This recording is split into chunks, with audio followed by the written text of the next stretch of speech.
Men, if you're exercising regularly, and I don't mean only just going to the gym, but if you are exposing your body to regular physical activity, whether that be walking, doing calisthenics, playing some kind of sport, going swimming, riding your bike, and you're also paying attention to what you're putting into your body, the food that you eat, for example, mainly staying away from junk food and a lot of the over-processed stuff, looking at the ingredients and making sure that it's minimalist and doesn't have any of these questionable items in it that you have to use a chemistry dictionary to look up.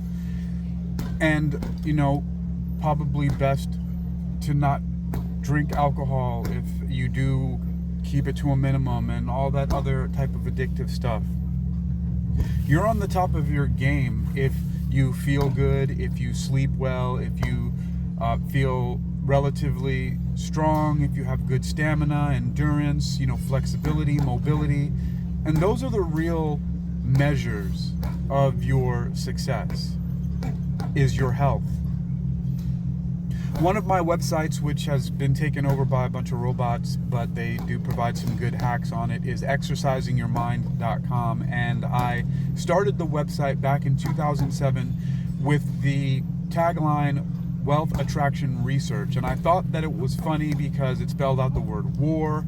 And it's also one of the things that I felt was going on with people's minds, is that there's a war going on. When I looked at there was what's that crazy guy who has that website? I don't know if he still does. It was called InfoWars and Prison Planet. And I used to often say there are info wars being fought to keep humans on a prison planet. And in a lot of ways, and actually that's actually how I feel, because from the perspective of a clinical hypnotist or a master hypnotist, having earned a degree from the Hypnosis Motivation Institute in Tarzana, California, I recognize a lot of these things as the information that we get from so many different sources as a war on the mind.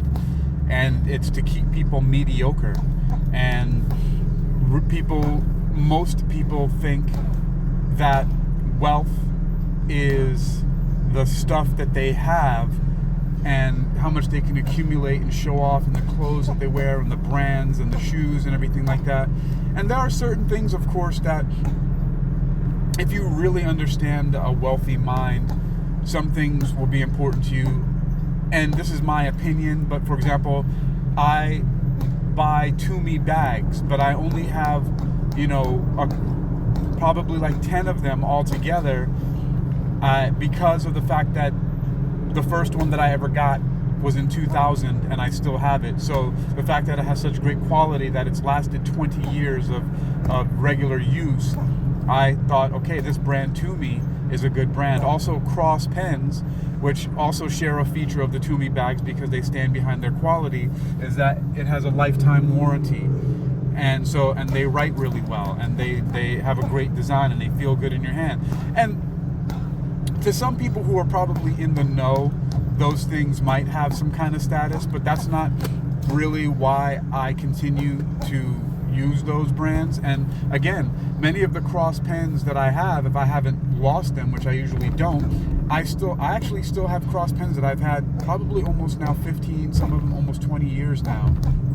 And I have a bunch of them. Every once in a while I'll buy one just because I think that I really like the way it looks and I know the quality, and I have a bunch of notebooks and things like that, which is another thing. Notebooks, I have like the moleskin notebooks, and then after a while I found ones that are similar, which the quality was just as good and was really negligible, so I'm not really into that brand.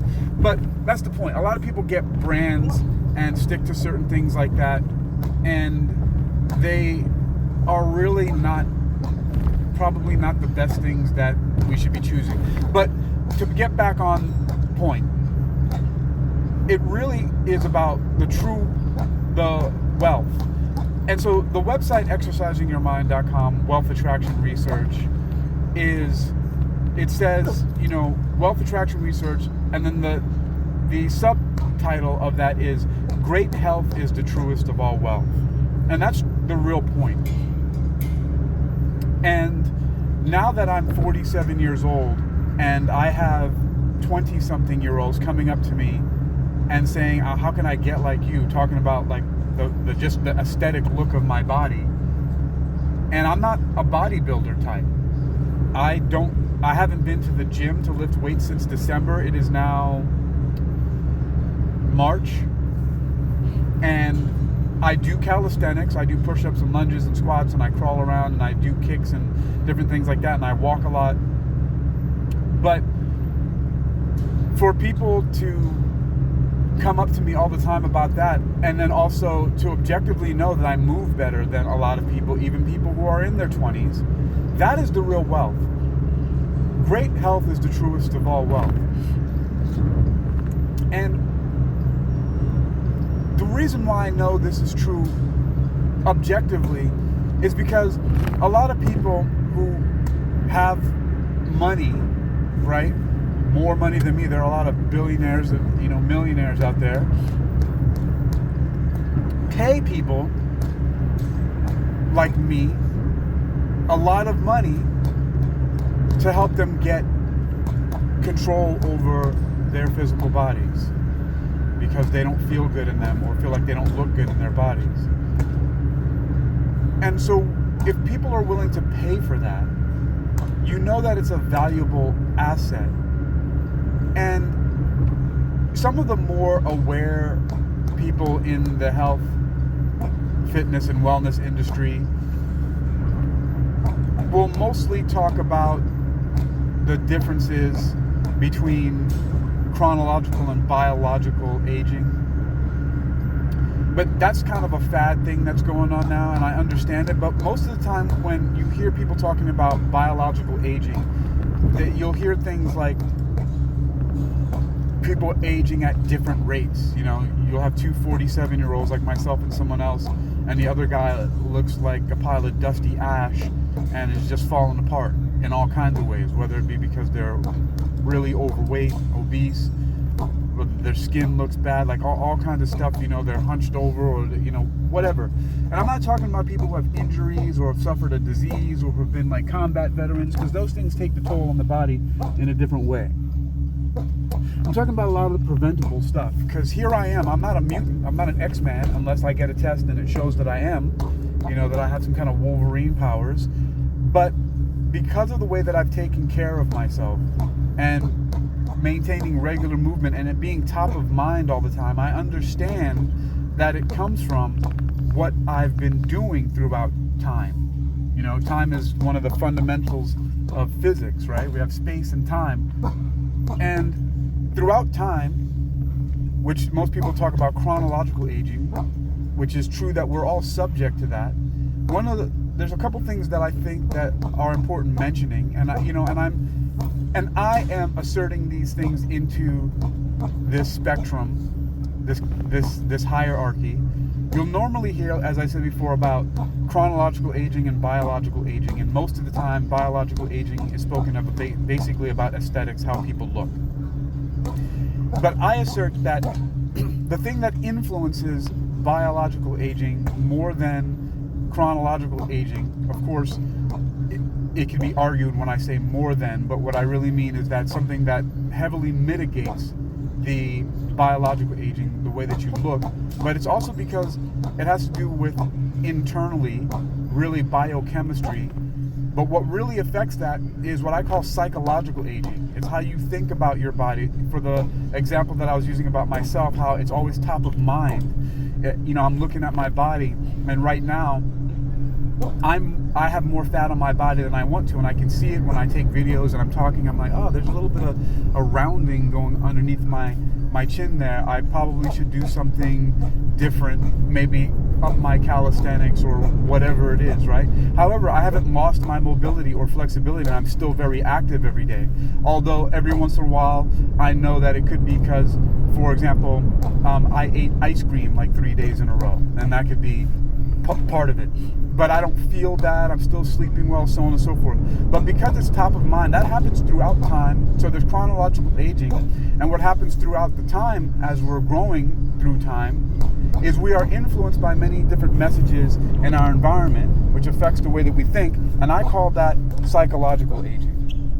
And it is psychological aging that influences mostly how you behave, the things that you put into your body, and how you move, right? So what you eat, basically, and how you exercise. And I'm just going to use exercise as a general term, right, for the way that we move, because it's not just going to the gym. It's like I do all kinds of stuff besides calisthenics. I walk, I ride the bike sometimes. I do all kinds of things to stay active, because that's what fitness and health and wellness is really all about. It's regularly moving rather than sitting around all day, because your body gets conditioned to what you do. But this psychological aging, the way that you think about these things, is what mainly influences your biological aging and what I call physiological aging. That mostly has to do with your mobility, having to do with your bones, joints, and muscles, right? The mobility.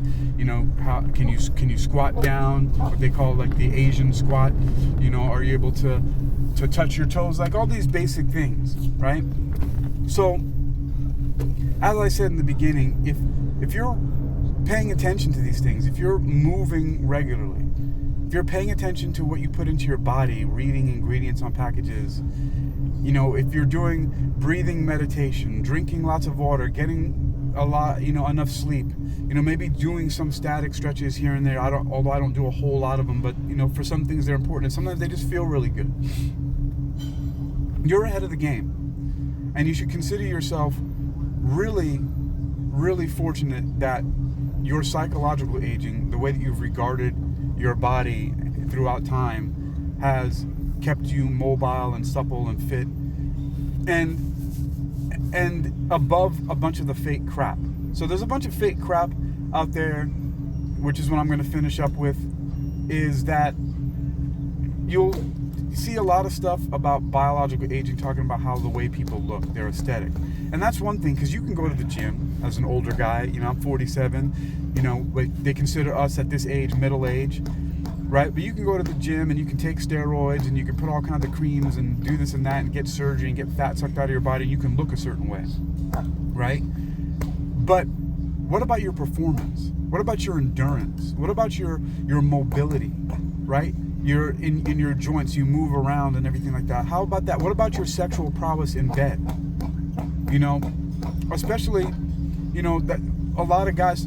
So I'm single, right? And so if you're single and you want to date, right? What good is it if you attract a mate, a girlfriend, a wife, and then you look really good, right? Because that's one thing that attracts people. But then you can't perform. You're not really able to function. You're just like this bag of muscle, and it aesthetically might look good, right? But you can't perform. You have no endurance. You can't get it up.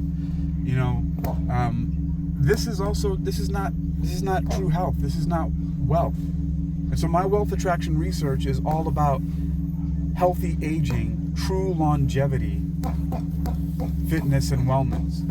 And it's beyond those fake proxies, just the simple aesthetics. And so this is something we'll be talking about more. There's an elite group of us that are actually really taking care of ourselves, and we have to get the message out to people and expose a bunch of the fake crap about people getting surgery and stuff sucked out of their body and just looking. This is the whole problem with what's called wellness now and beauty and all that stuff like that. People are wearing clothes and shoes and styling and hair and gels and makeup, and it has nothing to do with what's going on internally in their body, how they function and how they actually feel.